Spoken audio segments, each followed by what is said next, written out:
नक्कीच आज आपण आहोत गडचंद्र शहरामध्ये आणि इथे नगर परिषदेचा जी रणधुमाळी आहे ते सुरू आहे. निवडणुका सुरू आहेत आणि प्रचार देखील सुरू आहे. अशामध्ये लोकराज्य टीव्ही न्यूज प्रत्येक प्रभागात जाते आणि प्रभागाच्या समस्या जाणून घेताना नक्कीच आपल्याला आढळली आहे जयाताई लोहे. खरं तर आम्ही प्रभाग क्रमांक 2मध्ये आहोत आणि त्यांचा प्रचार देखील सुरू आहे. ताई, काय सांगाल? कारण ते असलेल्या नाल्यांच्या अवस्था असतील किंवा रस्त्यांच्या आहेत, आमच्या लगतच अंगणवाडी देखील आहे, अशा अनेक समस्या आहेत. मात्र तुम्ही नागरिकांकडे किंवा मतदारांकडे जाताना कुठल्या समस्या ते आपल्यापुढे मांडते आहे? सर, इथे घरकुलची जी आहे, घरकुलच्या योजनेची खूप जरूरत आहे इथे लोकांना. कारण त्यांचे घरं खूप पडल्यासारखे म्हणजे बेकार अवस्थेमध्ये आहे आणि ओपन प्लेस पण असे गंदगीमध्ये आहेत. सौंदर्यीकरण तिथे जरुरी आहे. शौचालय आणि त्यानंतर अंगणवाडी बाजूलाच आहे. ती अंगणवाडी बिना प्लॅस्टरनी आहे. ती जिथे म्हणजे लहान मुलं एक विद्या घेतात, त्या विद्येचं मंदिरच असं आहे. तर म्हणजे तेच आपल्याला इथे हे करायचं आहे. म्हणून मी जनतेला म्हटलं की हे सगळं आपले कामं करायचे असेल तर आपण कमळाला निवडून आणा आणि अरुणभाऊ डोहे यांना नगराध्यक्ष बनवा. त्यानंतर हे सगळे कामं आपले सफल होतील, जे आत्तापर्यंत झाले नाहीत 5 वर्षामध्ये 20 वर्षामध्ये. नक्की ताई, इथे अनेक नागरिकांनी सांगितलं की प्रदूषणाच्या देखील समस्या आहेत. इथे औद्योगिकदृष्ट्या शहर मोठं आहे, सिमेंट फॅक्टरी देखील आहे आणि महिलांना पाहिजे तसा रोजगार पण मिळत नाही असं लोकांनी सांगितलं. पिण्याचं पाणी देखील नाही आहे.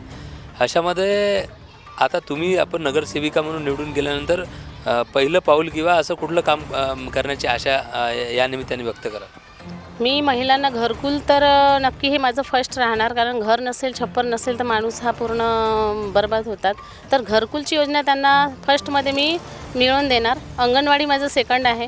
त्यानंतर ओपन प्लेस हा सौंदर्यीकरण राहणार. मग शौचालय आणि आरोची पण इथे मशीनची जरूरत आहे, ते पण मी पूर्ण करणार. नक्कीच आम्ही आम्ही बसस्थानकाजवळ सुद्धा गेलो होतो. तिथे मात्र बसस्थानक तर आता सध्या नाही, मात्र महिलांसाठी बाथरूम देखील नाही आहे. तिथे आजूबाजूला काम करणारे किंवा व्यवसाय करणारे जे कमी म्हणजे लघु उद्योग ज्यांचे आहेत, छोटे आहेत, जे भाजीपाला विकतात किंवा फळं विकतात, त्यांचा आक्षेप आहे की इथे महिलांना बाहेरगावानं ग्रामीण भागामधनं येतात आणि त्यांना तिथे बाथरूम देखील नाही आहे. बिकट परिस्थिती आहे. अशामध्ये आता महसूल मंत्री देखील इथे आले होते. अनेक योजना देखील आहेत. आता काय निश्चय केला आहे गडचंद्रकरांच्या शहरासाठी आणि प्रभाग क्रमांक 2साठी शेवट मतदारांना आपण काय आवाहन करणार आहात? त्यांना हेच सांगेल की आपले मंत्री आले आहेत. त्यांनी म्हटलं होते की बचत गट महिलांसाठी म्हणजे 1 लाख ते अनुदान देणार आपल्याला आणि 124 आपल्या ज्या योजना आहे केंद्र सरकारमध्ये, राज्यामध्ये, त्या पण आपण त्याचा पण यूज करू शकतो. याचं ना मी जसं माझ्याच्याने होईल, एक महिलांसाठी असो की मुलांसाठी असो, जे काय आहे तुम्ही त्याचा प्रसार जास्तीत जास्त करण्याचा प्रयत्न केला. जे पण लोकांपर्यंत कुठे कुठे आता थोडक्यामध्ये पोचला आहे, ते पूर्णपणे पोचवण्याचा प्रयत्न करेल मी.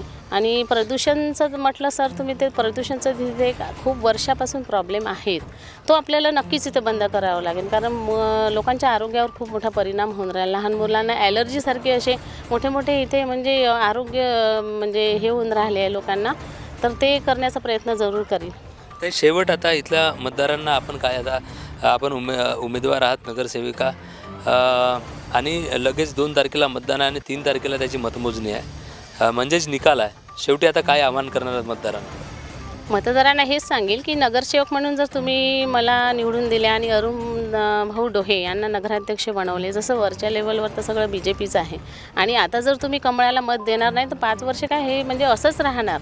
आणि मग तुम्ही कसं तेच तुम्हाला म्हणजे हे करावं लागेल की हँडल करावं लागेल की इथे गंदगी आहे, मला लाईट नाही आहे, कचरेवाले येत नाही. तर ह्या जो छोट्या गोष्टी आहे आज BJPसाठी, तर तुम्ही नगराध्यक्ष बनवा. हे जसं आता अरुणभाऊ डोहे यांनी हे नाली किंवा हे रस्ते नगरसेवक असताना करून दिले, तर नगराध्यक्ष झाले ते काय नाही करणार. त्यांच्यासाठी हे छोट्या गोष्टी आहे. आपले देवराव दादा आहे, वरच्या लेवलवर पूर्ण आहे, त्याच्यामुळे हे सगळं होणार असं मी त्यांना नेहमी सांगते आणि सांगत राहील. आणि त्यांच्यासाठी करण्याचा पूर्ण प्रयत्न 100% मी सांगितलं. मी तुमच्या चेहऱ्यासमोर दिसत राहील, आत्ताच नाही तर समोर जाऊनसुद्धा मी तुम्हाला दिसेल. जसं म्हणतात एखादी आजी, नंतर तर बाई तू दिसणार नाही, पण मी तिला सांगितलं मी वारंवार येणार तुला भेटायला. फक्त मी तिला आश्वासन दिलं नाही, तर येणार म्हणजे येणार. नक्कीच ह्या होत्या जयाताई लोहे. यांनी सांगितलं की प्रभागामध्ये जात असताना इथल्या मुळात समस्या असतील किंवा अनेकांना असं वाटतं की पावसाळ्यामध्ये जसे पाखरं निघतात तसे निवडणुकीत देखील उमेदवार येतात. मात्र जया त्यांनी स्पष्ट केलं आहे की मी आता निवडणुकीत तर येते, पण वारंवार इथल्या समस्या जाणून घेऊन आणि त्या समस्या सोडवण्याचा प्रयत्न करणार. आणि इथे राजुरा विधानसभा क्षेत्राचे आमदार देवराजदादा भोंगडे असल्यामुळे आणि अरविंद डोहे हे नगराध्यक्षपदासाठी असल्यामुळे त्यांचा चेहरा आणि आम्ही सगळे नगरसेवक नगरसेविका मिळून गडचांदूर शहराचा विकास नक्की करू, असं देखील त्यांनी यावेळेस सांगितलं.